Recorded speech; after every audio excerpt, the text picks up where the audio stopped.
What's up, guys? So I want to talk to Capcom directly right now, and I want to give them just three things that would instantly make Resident Evil 7 a good game. Just three things. And the first thing is, do not make Resident Evil 7 an action-packed third-person war game shooter. Please don't do it. From Resident Evil 5 to Resident Evil 6, it felt like I was playing Gears of War with just crappy controls. It was really weird. I think they really thought that they can just make any war game, slap Resident Evil on the title, and everybody will instantly love it.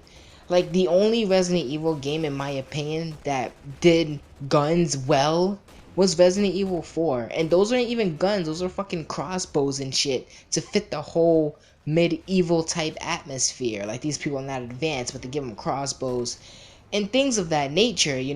With fucking Resident Evil 5 and Resident Evil 6, it really felt like I was playing. Like, I don't buy Resident Evil games to have enemies shoot at me with fucking AKs, fucking having bulletproof vests, grenade launchers, rocket launchers.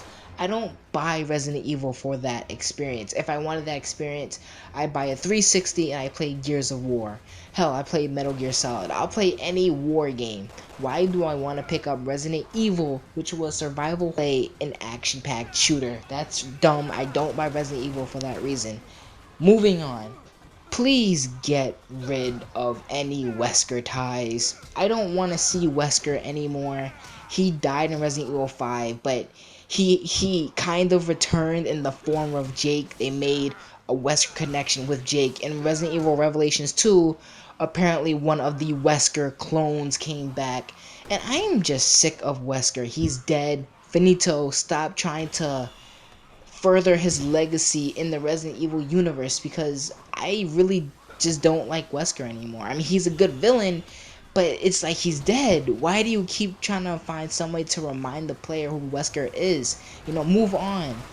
Games like Resident Evil The Dark Side Chronicles, even though that isn't a traditional Resident Evil game, at the end of it, the last chapter, it had its own story, it had its own villain, and I love that. I really did love that. Hell, even the one thing I will praise about Resident Evil 6 was its story. And even though Jake wasn't really that involved in Leon's story, and Leon had the best story in Resident Evil 6, it didn't focus on Jake. Therefore, that shows in and of itself that you don't need Wesker to have a complete Resident Evil game.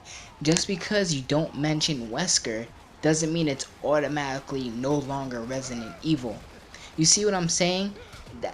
I just feel like you don't need Wesker. He's irrelevant at this point. He's dead. Let him stay dead. Stop trying to revive him into the series. Anyways, moving on to the last one. I feel it's really simple, but it makes a really big impact, and that's having rememberable characters. Usually when you guys bring new characters to the series, lately it feels like it hasn't been up to par. What I mean is, in Resident Evil 6, Jake was pretty much Wesker without doing the asshole things. Revelations 2, Moira was pretty much the complaining child, and Barry was the clone from The Last of Us. It really feels like you guys have fell off that high horse of character development, because Resident Evil, to me, in my opinion, has some of the greatest iconic characters. And I don't know, it feels like these new characters, even from Resident Evil 0, I don't remember the guy's name who came from jail. I have to look up his name to actually remember his character, which is sad. I love meeting new characters in your games, and I feel making memorable characters makes a really strong impact on the game overall. But anyways, let me know what you guys think. How would you make Resident Evil 7 a good game? But anyways, I'm gonna be out of here. Deuces.